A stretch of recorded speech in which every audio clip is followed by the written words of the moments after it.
Um, my name is Jacob Johns. I am Anki Maratham and Hopi. I live in Spokane, Washington, where I am based out of. I am a community supported organizer, which means that I am a solo nonprofit group that does intersectional organizing both nationally and internationally. I use all human pronouns, and I've been doing community supported organizing for the past almost 7 years. Well, actually, I don't know how long it's been, but as soon as Trump was elected, I became a community support organizer. I have a background working as an organizer for the DNC, working on single issue ballot initiatives here in Washington State. This is where I get my organizing background from. I'm also a pretty active activist, doing a lot of things regionally and nationally and internationally. The work itself is pretty intense. It's just me doing all these things. Where I started off doing supply runs to Standing Rock, where I had taken some time off from work and then gone to Standing Rock where they had let the dogs loose on us. And it was like, it was violence. It was violence. It was state violence that was perpetuated by the fossil fuel companies. And this merge of government and corporations is a scary thing. This is what Mussolini, gave the definition of as being fascism. This merger between corporations and government. And I think as environmental stewards, it's important for us to remember that we are not separate from nature, that we are a part of it, and that we must use our voice to speak up in the defense of environmental concerns, especially now when we are looking at this cliff that the entire planet itself is headed towards. Um, and so I started to do more and more climate work. I've done a significant amount of stuff here in Washington State and across the Pacific Northwest, which brought me into being part of the United States Climate Action Network. US-CAN has been a really strong ally for me as a community supported organizer, getting me into spaces that I otherwise would never have access to. As an Indigenous person, it's really hard for me to get the foot in the door, especially as a climate organizer. When you start focusing on environmental issues, it's sort of difficult, especially when you take small donations to survive off of and feed your family, which is an interesting way to do it. But I love doing it. US-CAN has allowed doors to be open to get me into spaces underneath the umbrella of the UNFCCC. For those of you who don't know what the COP is basically the negotiating tables for the climate accords underneath the signatories of the United Nations. So back in when the first COP happened, I think it was 1991, in Rio de Janeiro, there was an Earth Summit that took place. And this is when the scientists of the world and scientists came together to basically talk about the state of the climate and seeing how the science was showing that we were having global temperature rise in our face. The governments came together underneath the United Nations and decided to come up with a climate accord. This started the first planetary movement to defend our environment. These negotiating tables happen every year, and this past year was the 28th year of the Conference of the Parties.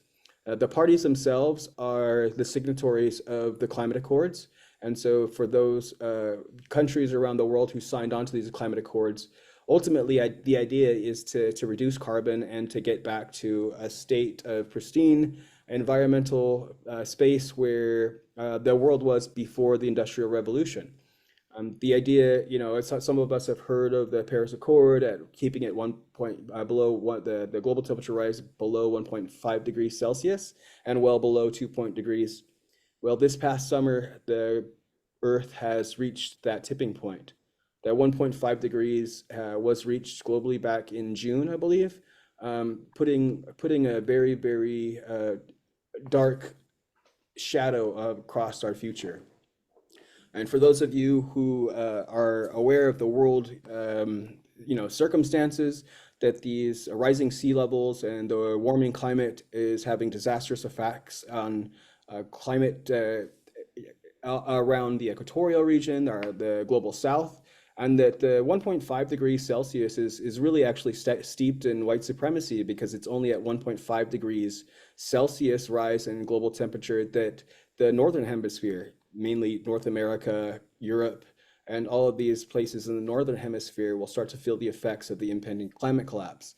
But the truth is that the impending climate collapse is already happening, and we are starting to see that within island nations and nation states that are losing coastline, facing these, once in a lifetime uh, climate global disasters and storms that come through and destroy everything. These things continue to happen often, and they're going to continue to get worse and worse. The storms are going to get bigger and bigger. The sea levels will continue to rise, and the science is telling us this. That that we have already passed tipping points that the world can no longer step back from. And so when we think about the climate, we are faced with this bombardment of scientific data showing us that we're all kind of screwed, right? We are looking at this and as being the end of times and everything is going to be destroyed. And the truth is that ecosystems are failing, and there are disastrous things already happening that are not just affecting us personally, but are continuing to happen around the world and affecting the whole globe and humanity as a whole. And so it's important, I think, for us who still have the privilege to, protest and to speak truth to power, especially at the face of such adversity, and really be advocates for environmental defense when our government is mainly acting as, oppositionists to a lot of progressive climate policy that other countries around the world have proposed underneath the umbrella of the UN, the United Nations. It proposed it underneath the UNFCCC. And so, the COP itself is a space for a civil society to interact with the negotiating teams of these countries. The countries themselves are all the signatories. And it's not uncommon to be walking down the hall and see John Kerry walk past you, or the president of Ireland. Like this is the interaction that really needs to be happening in order for civil society to have a voice in these negotiations that are accessible to us. This is the highest level of engagement that activists and environmental defenders can really go to speak to the world and connect to other like-minded folks doing this work globally. This past year was the fourth year that I've attended. The first year was in Spain. The second year was in Glasgow, then in Egypt, and then now in Dubai, which we just finished up.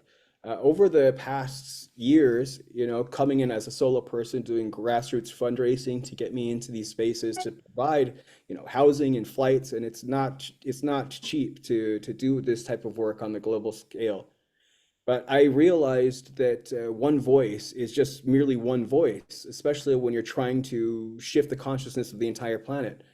That's it's important to find like-minded folks who are, for lack of better terminology, vibrating at the same frequency you are, and really broadcasting their purpose, their divine purpose. And as an Indigenous person, I know through all of the work internationally, coming into all these wisdom keepers and activists and people who are working specifically moved by their tradition, that we are all kind of saying the same thing, right? Like it's a logical step out of these chaotic times where the world is torn from emotional poles left and right, and shocks and ahs and boos and this.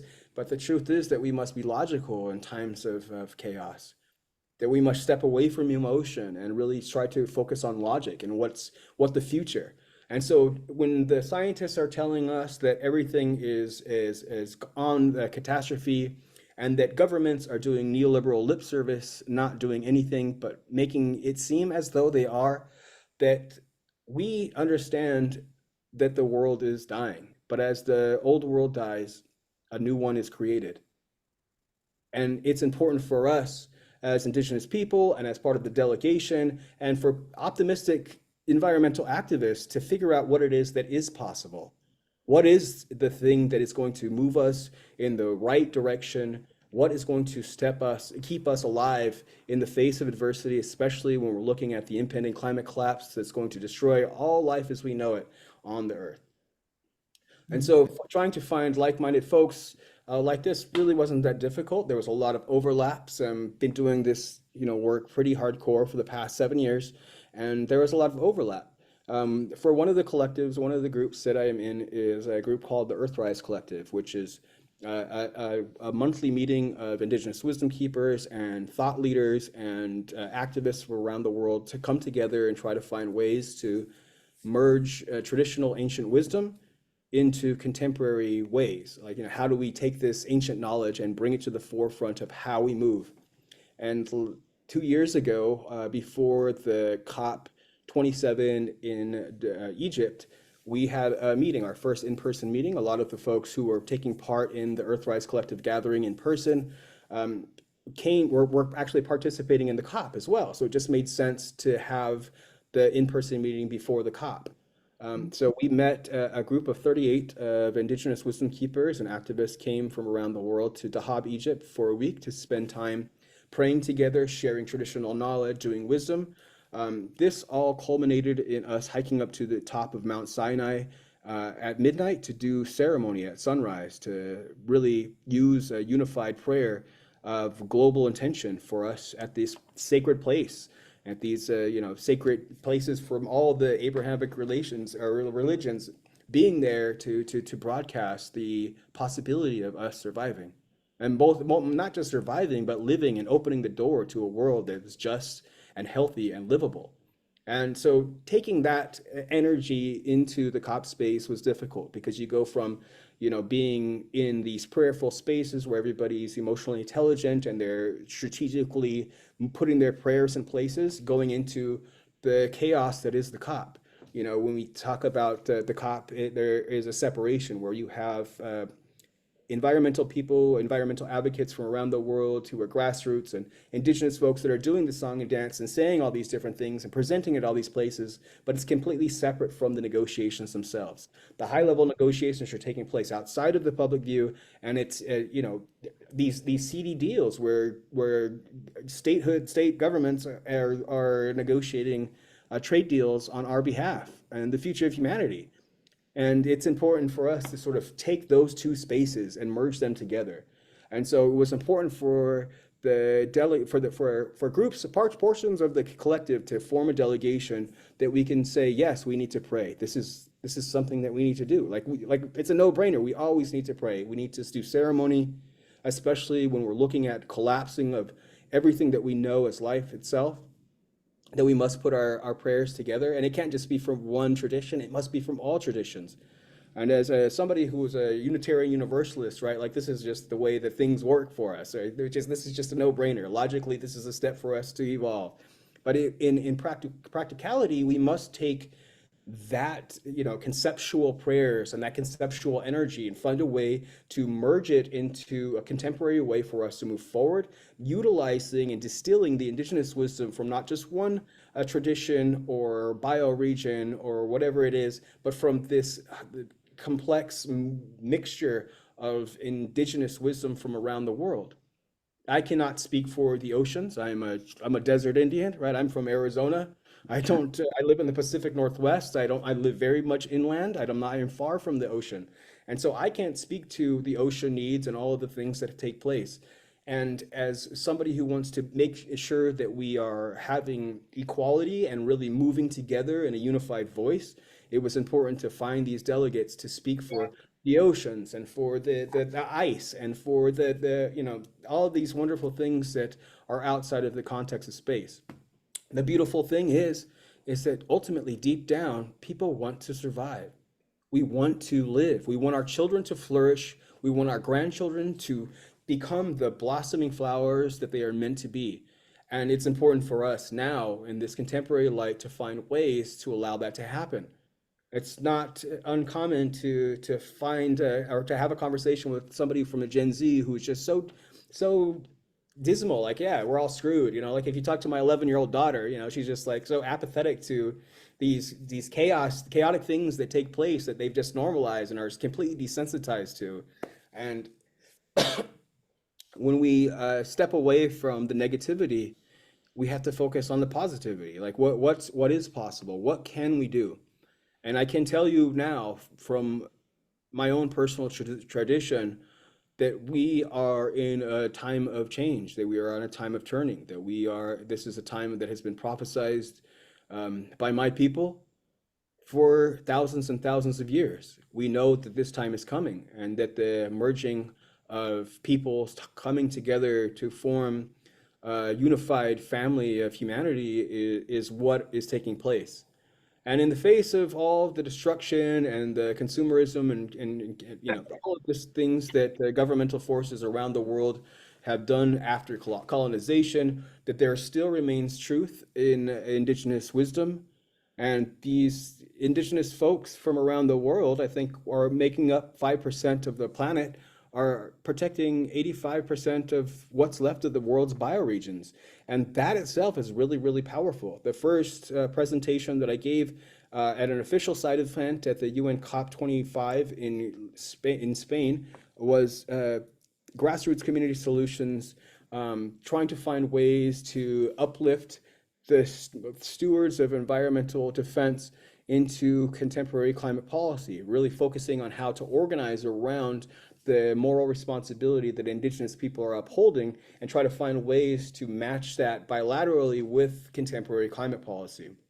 And it fails, obviously we're still facing these problems, right? Like everything that we have tried in the past has not worked.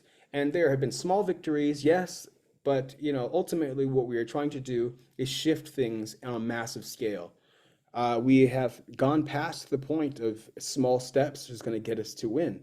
We must take a giant quantum leap into the future together. And it cannot just be one country. It has to be all countries simultaneously.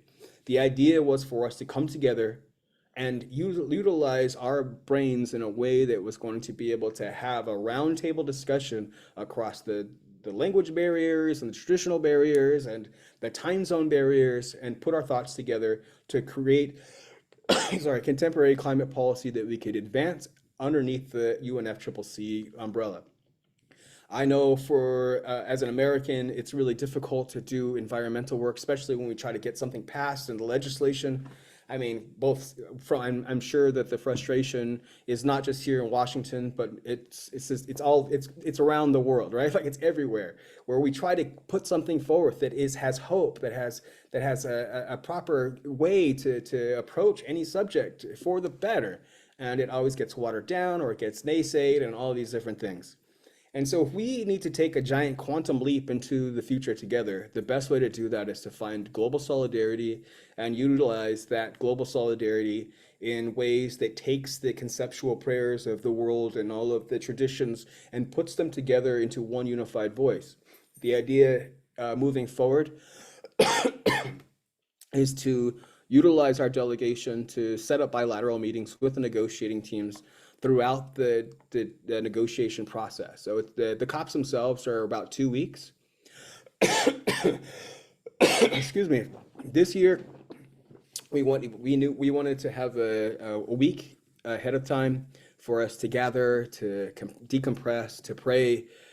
We started off with 15 delegates.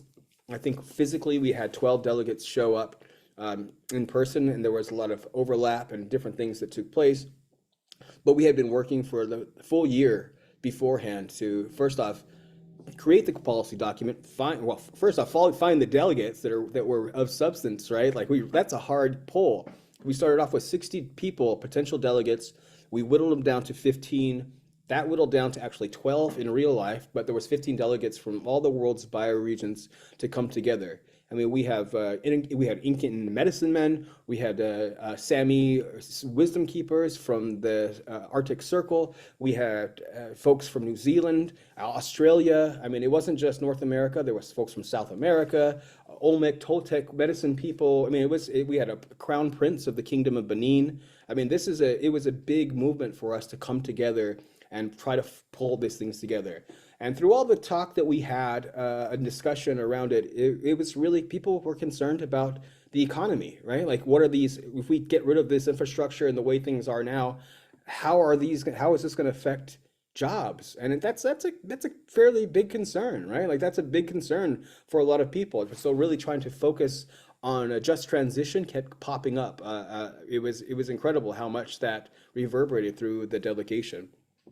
When we talk about all the other things, I mean, some of them are no-brainers, right? Like we don't want to use fossil fuel. Let's stop using fossil fuel subsidies, and that's a thing that happens globally. and trying to find different ways that we could say, from our own moral responsibility and our own backgrounds and traditions, how do we approach these subjects? And when we talk about the COP itself, it's a massive, massive, intricate process, right? There's like all these niches, and people are discussing and negotiating just specific terms within the things. And these are the agreements themselves that countries will say, yes, this is what we're going to do. But the truth is that the countries don't do these things. We are still in the position that we have been in, and to be honest, it's getting worse. And the truth is that we need to actualize the future that is healthy. We need to think about what is livable, and really coming back from a future tense and a future way of looking at the world, and bringing that back into the present moment. When we talk about a future that is destructive and destroying and all of these different things, it's really, really brings in pessimism. It makes us all jaded. It makes us give up. And I don't know how many times I've heard from people, I'm like, hey, we've done our part and now it's on the children. Good luck to the kids. Oh, I hope the kids can do all this stuff. But the truth is that this isn't our kids' problem. Like, this is our problem now. We are looking at this as now. This is within our lifetimes. And the children are looking to us to be their leaders. They are looking to us to pave the way for them to succeed. And this was the biggest way that I could possibly think of to unite the world in a way that could create policy, but more importantly, try to advance it. So for those of you who don't know, that I was recently down in New Mexico, actually, where I had gotten a grant from the U.S. Climate Action Network. For those, well, I was talking to, the U.S. CAN has a West Coast regional meeting, which brought me to Santa Fe. And as an activist and a network of environmentalists, we like to support on-the-ground movements, which brought me to Espanola to do an all-night prayer vigil with the local communities. And as a Hopi, the local Pueblo peoples are our cousins. We're our genetic cousins, and all of the things. And yeah, so I went down there, and during the prayer gathering in the morning time, I was shot in the chest by a right-wing extremist. This bullet penetrated through my chest. It collapsed my lung. It went through my stomach. It shattered my liver. Ended up in my spleen, and ended up having my spleen removed. I had 4 drains installed into my abdomen, and I was in the hospital for almost 2.5 months. This is right in the middle of trying to do all the organizing from all the world and trying to do all this other stuff. And so while I was out, the team themselves are just amazing people. And not only are they wisdom keepers and activists and all these things, but they are organizers, and they really stepped up to fill in the gap of all the spaces that I needed to fill. And it was such a beautiful thing because everybody believed in what we're doing. Everyone believes that we can have a difference. And that, it was just extremely amazing to sort of like come to and be like, oh, you did all the things, but the truth is that I had to go. After I had been shot, it was really bad for my body, and my body wasn't able to live. And I lost my life in the helicopter flying from Santa Fe to Albuquerque, or from Espanola, I should say, to Albuquerque. And in that time, in that space beyond life and death, I was presented to a council of spirits who I had to convince to let me come back into this life with a new contract and new obligations for what it is I am supposed to do in order to come back in. And continuing this climate work was one of them. I don't remember all of them, but I remember that this is definitely one of them. And when I came to, I had a lot of injuries, and I still continue to have them. I still have 2 drains in my abdomen, and just knowing that the universe itself believes in this work was enough to continue to get me going. So I started doing fundraising calls and Zooms from the hospital bed. I'm all tubed up. I'm like, oh, look at me. But we're doing this. And so 2 weeks after I got out of the hospital, I bandaged myself up and I went to Dubai. And our delegates came. They came from all around the world. And I had been working for the past year to make sure that this happens, and more importantly, get everybody there. I had asked them personally. They had continued. I mean, we were having weekly meetings, both for the Northern Hemisphere or for the Eastern Hemisphere and the Western Hemisphere. So it was like, this crazy movement of space, but the idea came to be, and we did our first year. I originally had applied for this to be a 1 year project, but when I was down in New Mexico before I was shot, US Can gave me a visionary grant, which was a 3 year grant cycle. So each year they were giving us a little bit of seed money to continue to do the project. This was the first year that we had just passed. Right now we're looking at Azerbaijan as being our next goal. We are starting to fundraise for Azerbaijan, and then creating ways that we can be more aggressive with the advancement of the climate policy. The folks themselves, I think, really believe in this, and more importantly, that the energy is there. Based out of prayer, born out of tradition, born from a collective of like-minded individuals from around the world to create this. Now, I'd like to share actually a video of us in COP. In Dubai. We have a lot of footage, but our camera guy has not gone through it all. It's, I think, 2 terabytes worth of footage. That is a lot of footage, but it's beautiful. This is our call to action video. You can also follow the Wisdom Keepers delegation to listen to some of the speaking engagements and stuff on Instagram at awisdomkeepersdelegation.org. So I'm going to share my screen right now. Okay, where's that? That's it. Okay, cool. Nope, sorry.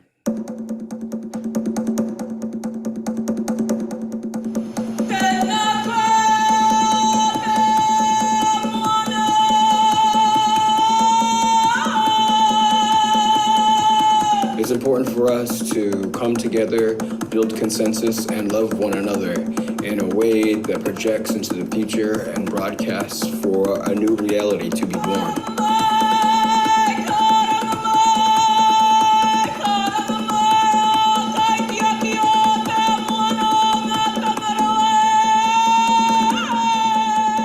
We know that we can no longer count on systems of oppression that have perpetuated genocide across the world.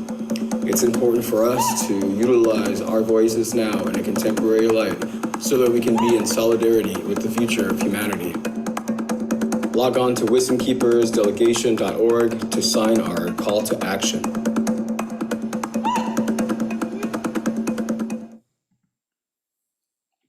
That was one video that we put together for our call to action. Our call to action is basically an online signatory, online petition, I should say, that you can sign. This is our call to action, laying out some of the key points that we were talking about in COP28. For the 3 months that I was in the hospital, I had a lot of responsibilities that fell on my shoulders that weren't able to be accomplished, including being more aggressive with the document creation, and more importantly, the advancement of it. My team tried to do the best they could, and we had laid the foundation for what it is that we're continuing to do for the next 2 years. The climate policy was mainly focused around adaptation and mitigation underneath the negotiations of the COPs, the climate accords themselves. There was also the just transition, a lot of focus on oceans. There was a lot of fossil fuel, staying away from fossil fuel stuff. I mean, it's kind of the no-brainer baseline things, but looking at how we want to extract more of the indigenous wisdom into specific niche things that are being negotiated at those COPs themselves is really important. This year, what we're doing is creating a country map of all of our delegates and setting up bilateral meetings with all the negotiating teams from each country. Some countries are easier to access than others. The US is slightly difficult to speak with. It was really difficult when Trump pulled us out of the climate accords back into Glasgow, which is, it is what it is. The beautiful thing about the COP space, though, is that civil society who don't feel that they are being represented by their own governments can come to this world stage and speak.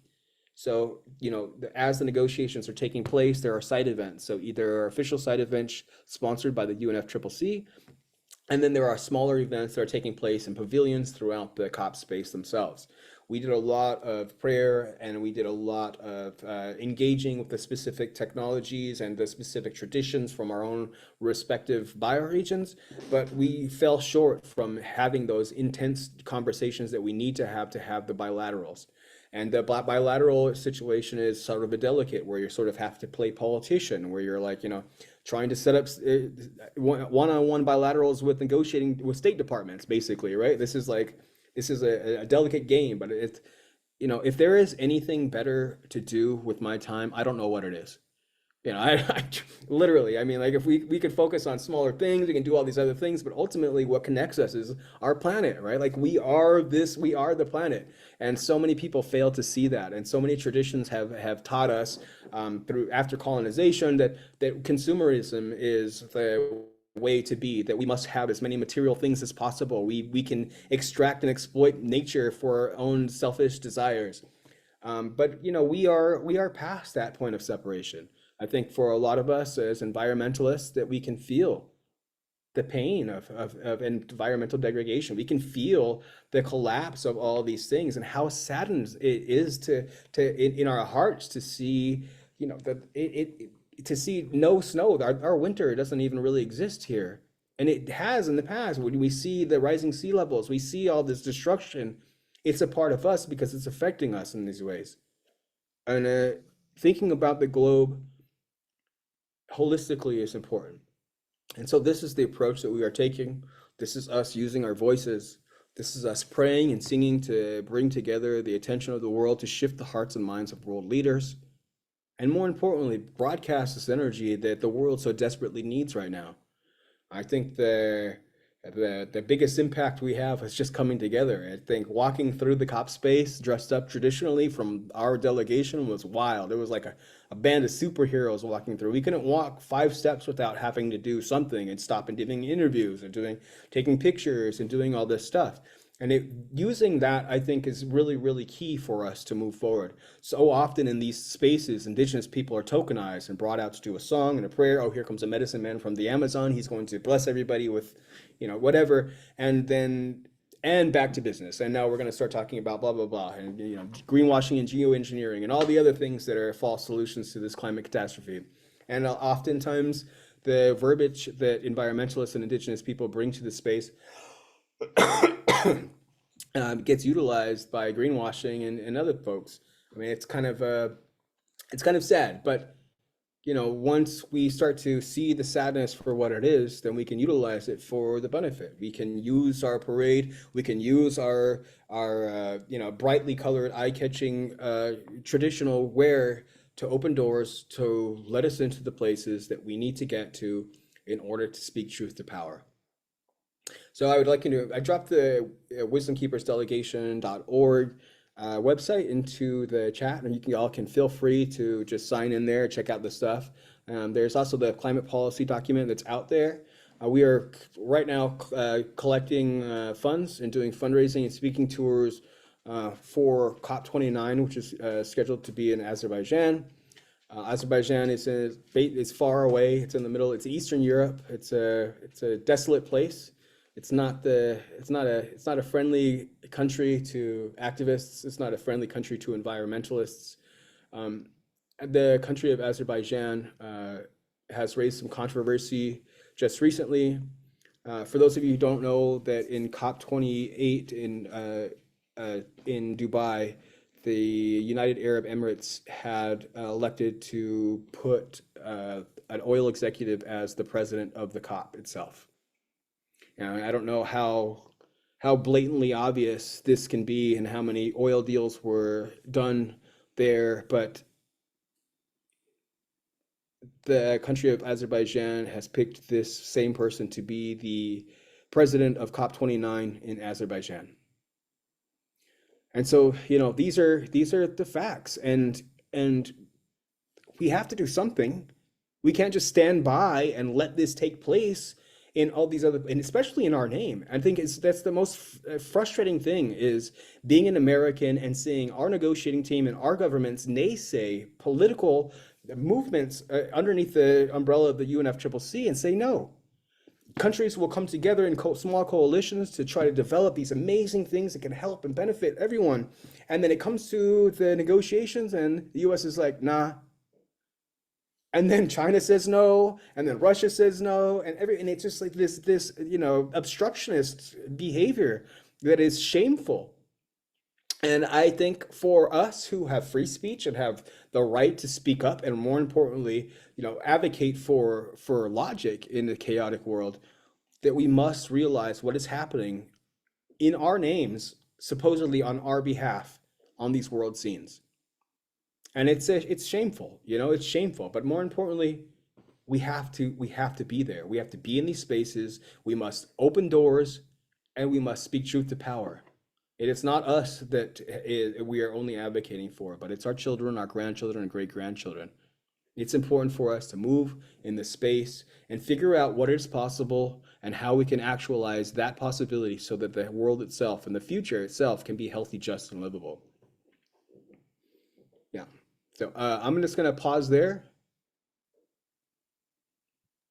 Jacob, that's awesome. Thank you for your intensity, your eloquence, your insights, and the world perspective. I think, this is a curse on humanity, but it's also an opportunity because we're all threatened across the globe, and that common threat maybe somehow will bring us together as the Earth's people that we are. So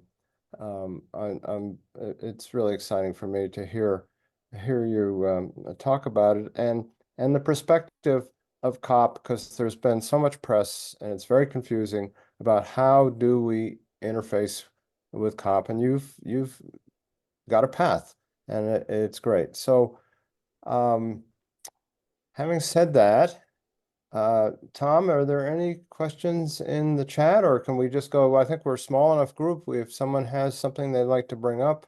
Yeah, let's do that.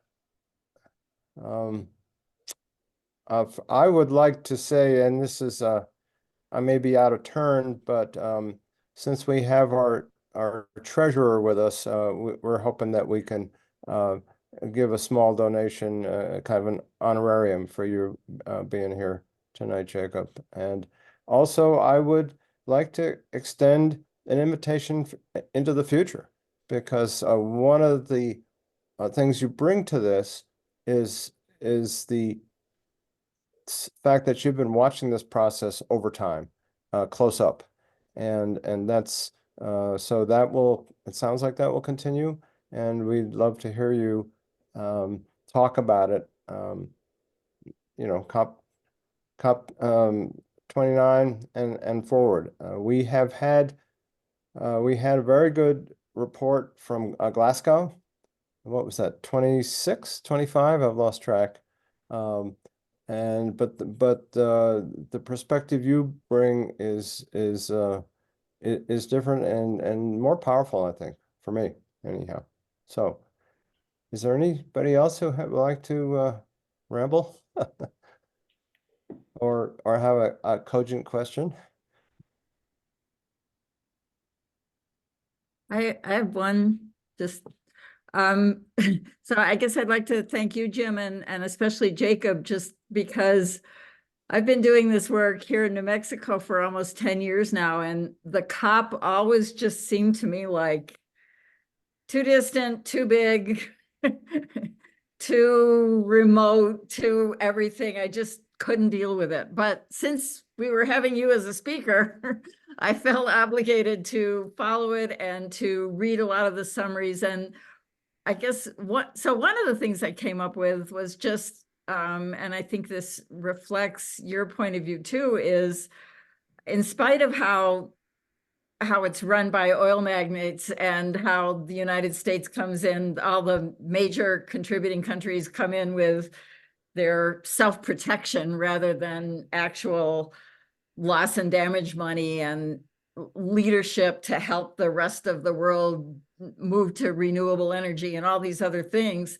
But the fact of the matter is, it is a global problem, and we do have to come together as a globe, even if it's fraught with conflict and, very widely varying interests.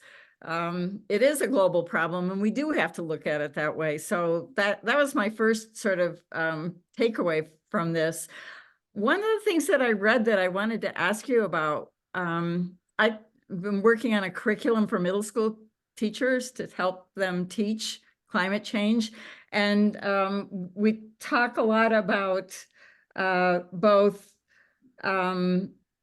helping to fix the problem, mitigation, as well as adaptation. And one of the things that I read about is adaptation means, I guess they finally have a definition for what adaptation means in terms of just literally food systems, healthcare, land protection, and various kinds of things like that, that places in South America, Africa, other places that are not as well developed in terms of fossil fuel energy, et cetera.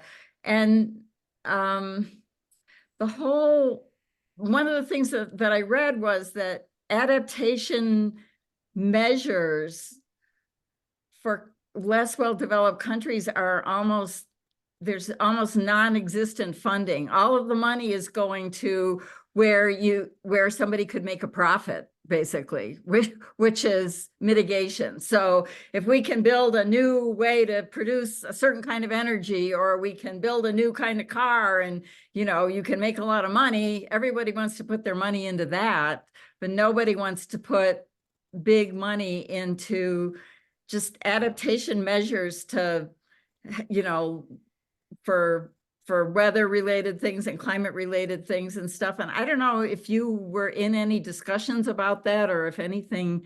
I don't think much money came forward for the loss and damage fund for that. But I know, for example, in the work that the class that I do with the middle school students, we use one of the island nations as an example, and they're literally, this week there was a video of these places being underwater. So adaptation is something that is desperately needed right now in so many places.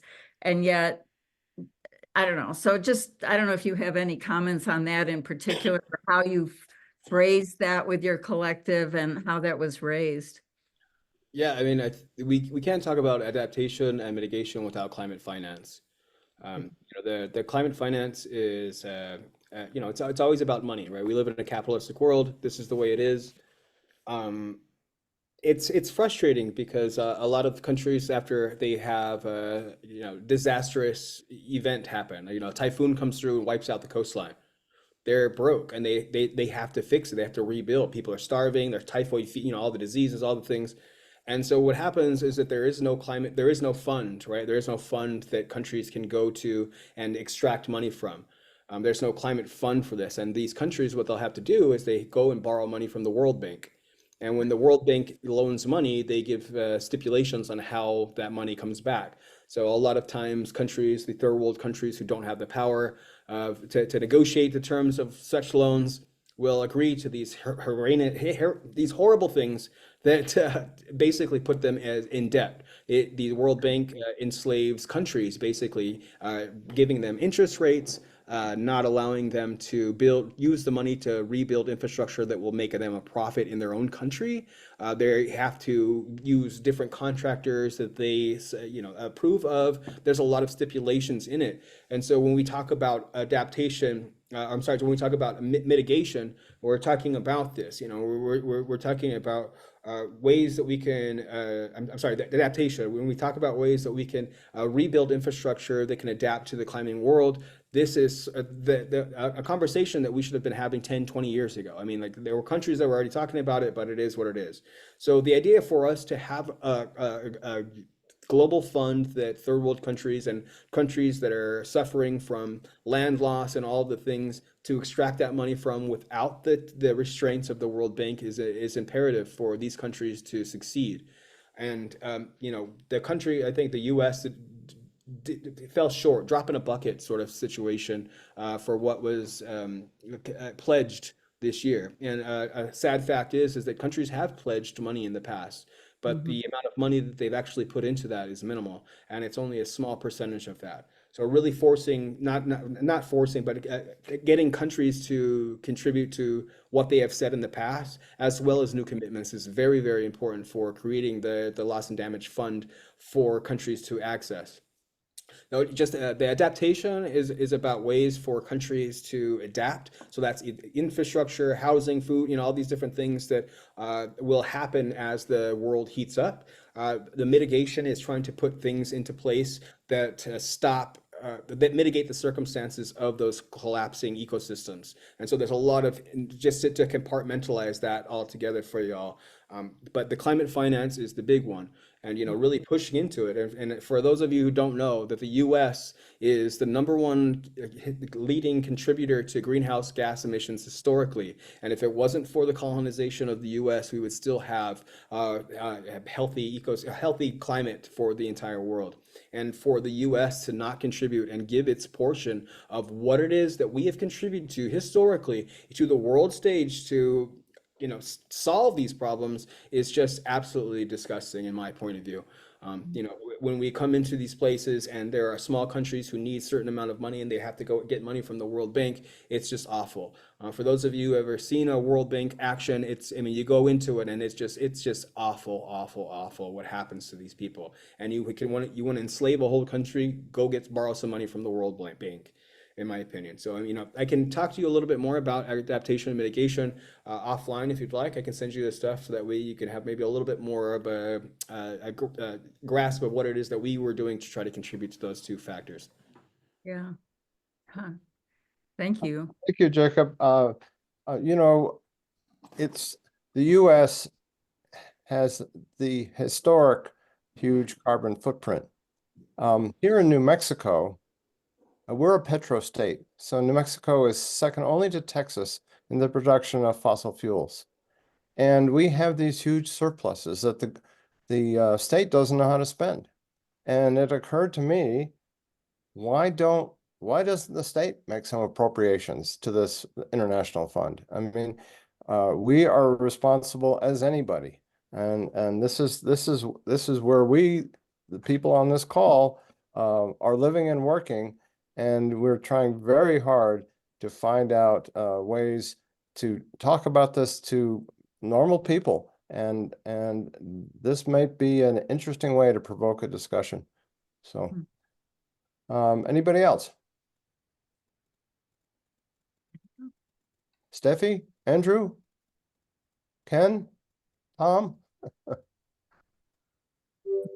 Jacob, this has been awesome. Thank you. I want a shout out to you from our homies in Española, Luis Peña and Beata Sosi, my homies who I grew up with in Ojo Caliente.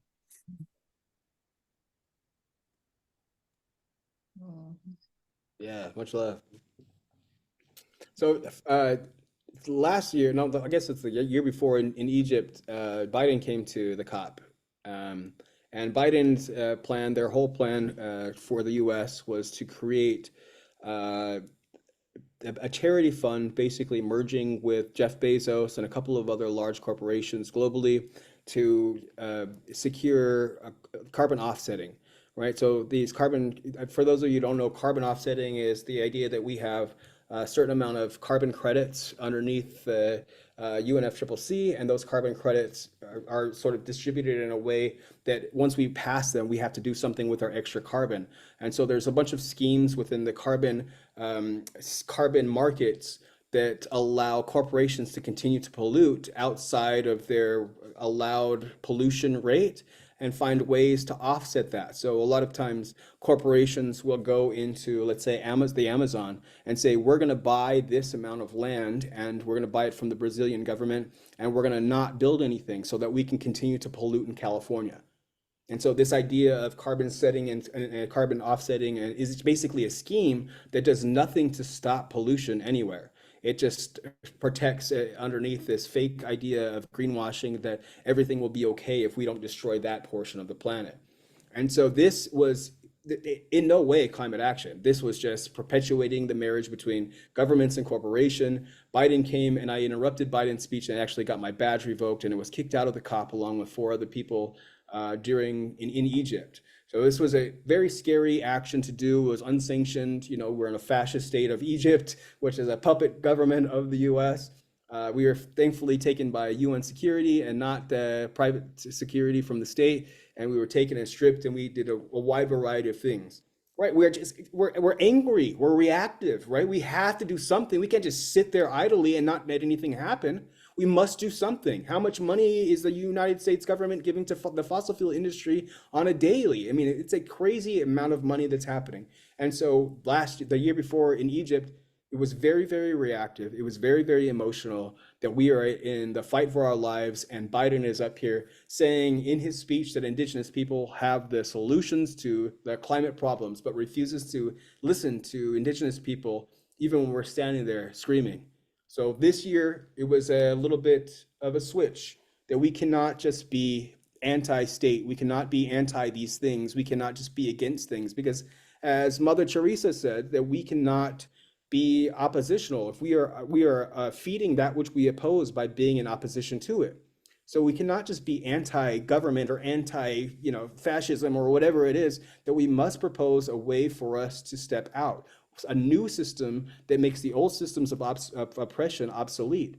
And the idea for us to come together with our anger and utilize that in a way that can be adapted by heads of state together in unison is the way forward. So that was really what birthed this idea of us coming together to create these climate policies that we are advancing. And we have already stepped past the first year, but we're looking at the second year as being a more aggressive year to utilize our solidarity across the globe.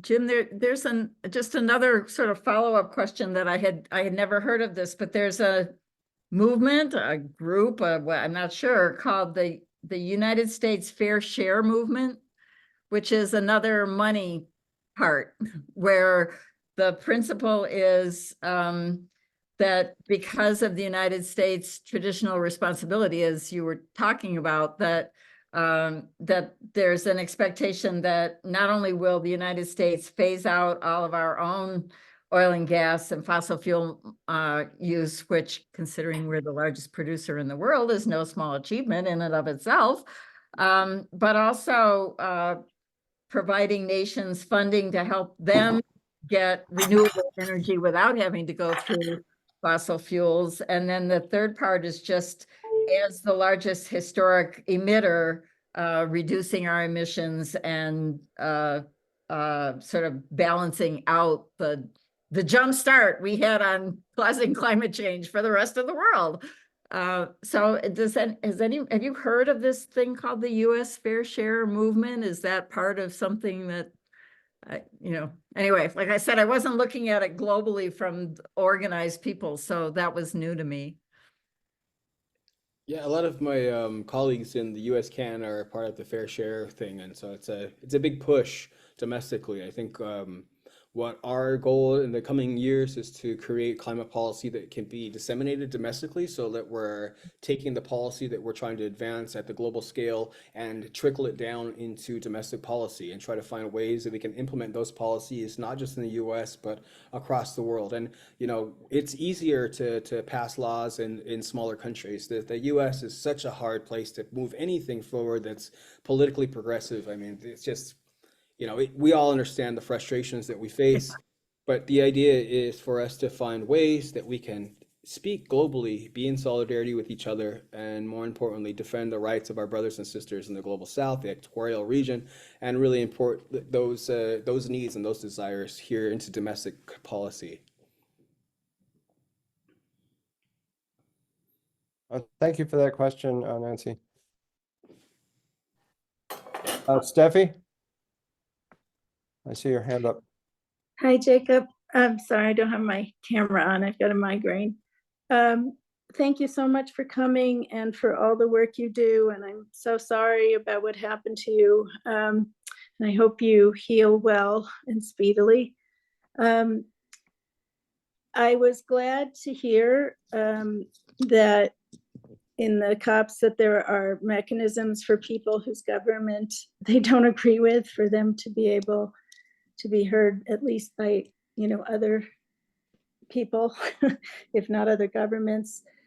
I was just wondering if President Trump gets elected again, if you have any plans for that. Yeah, run. Run, yeah.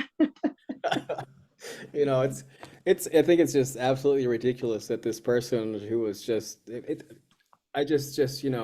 we lived through 4 years of Trump before, and we will live through whatever comes to us. I don't want people to lose hope and lose faith because we have somebody else in power. The truth is that Biden had approved more oil and gas leases in the first month of his presidency than Trump did his entire presidency. And so, the truth are the facts.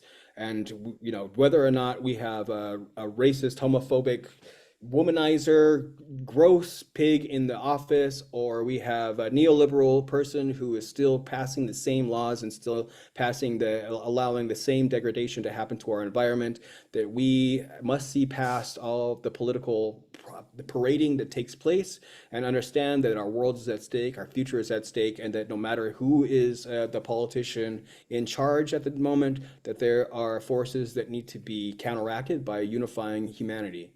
And so, fingers crossed, we get a decent person in the office again, somebody who doesn't pull us out. I went to the COP after Biden pulled us out of the Paris Accords and all of the climate stuff.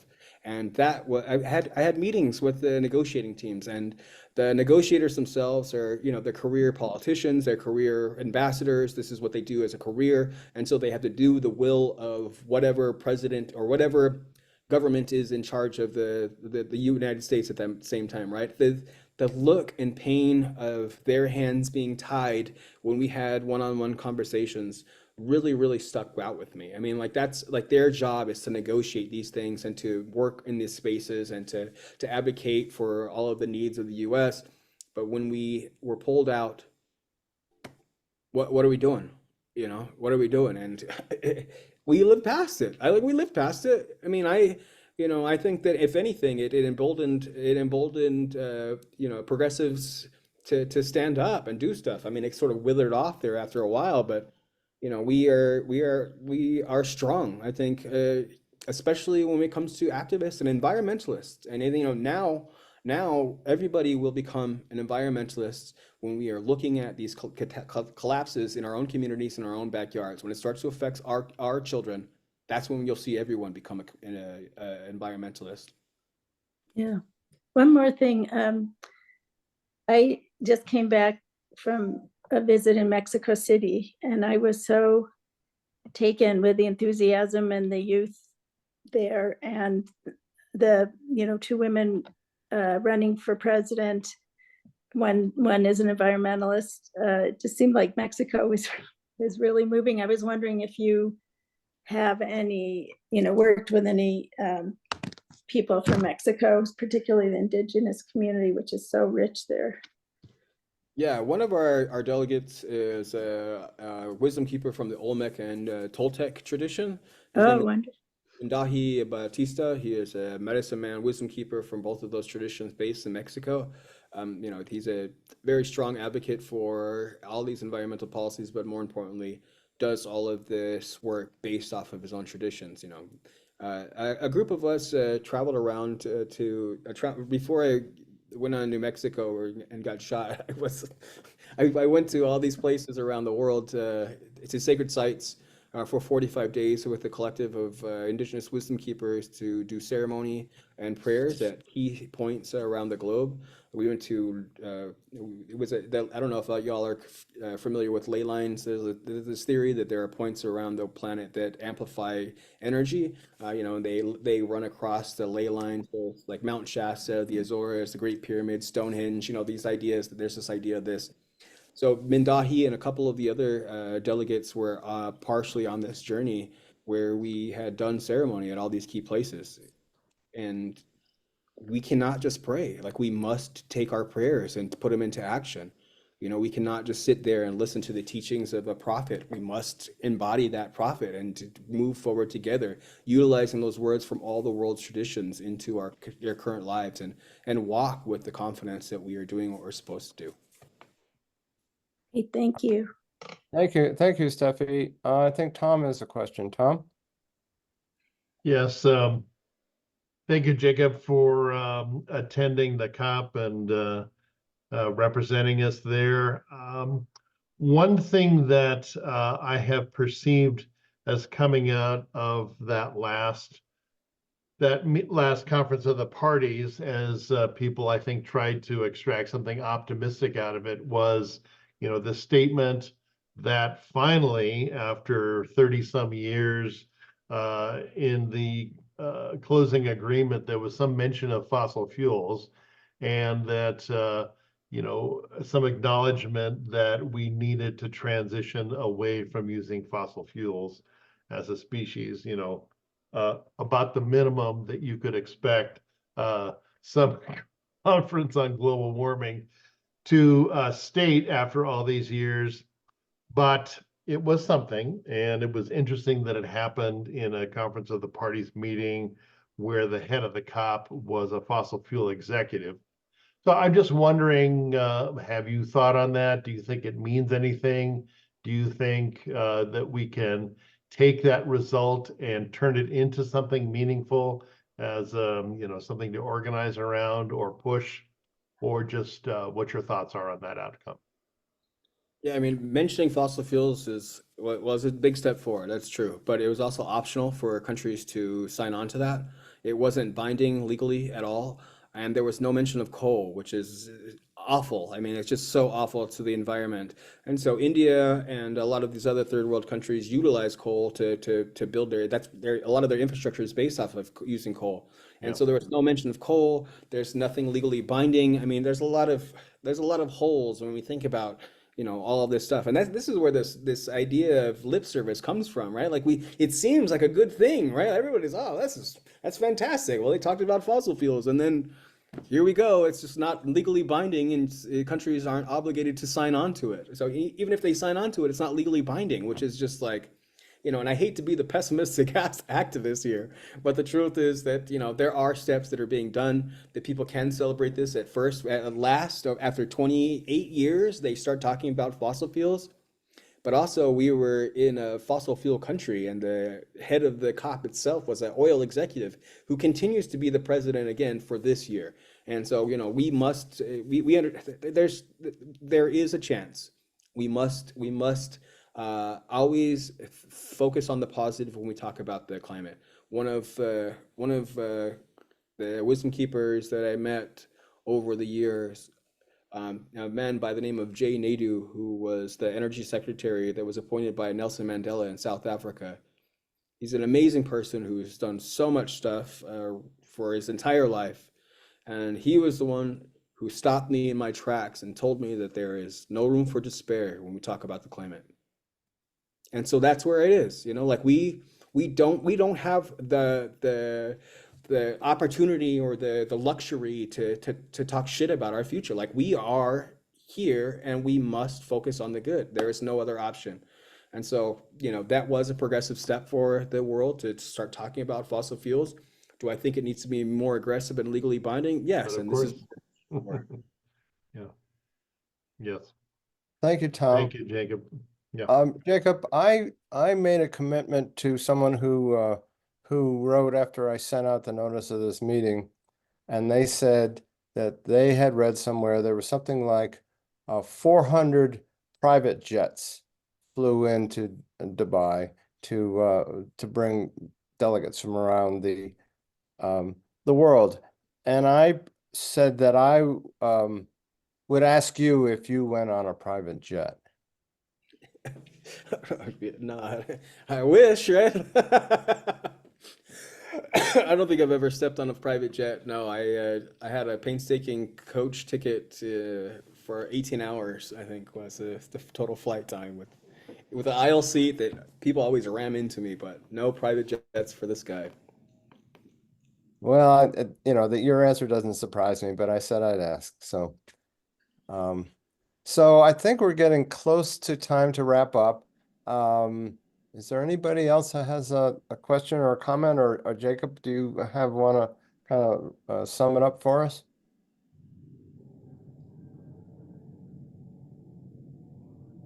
Yeah, I just, not everything is screwed up. Like we have a chance. Like there is a possibility. And despite the dystopian views that the media has been telling us for years, these apocalyptic views of the world that everything will be destroyed, this great flood is coming, that we will survive. We will be here. And we have to make the best of that. As an indigenous person living in the United States, I'm already living past a post-apocalyptic world. We are already beyond that point. And I'm telling you that there is hope, that the world itself can be, sorry, my dog, the world itself needs us. It needs us now more than ever, and the future is calling. That there is a future version of us looking back on these moments in time and thinking about what it is that we should have done and what we could have done. And there is a version of us being confident that what we are doing is exactly what we needed to do to get to that place that is healthy and just and livable. And that future is truly what we are here for. This is what we are embodying. This is what we are advancing. This is what we're moving in. And we never, never have the space to think negatively about our own future.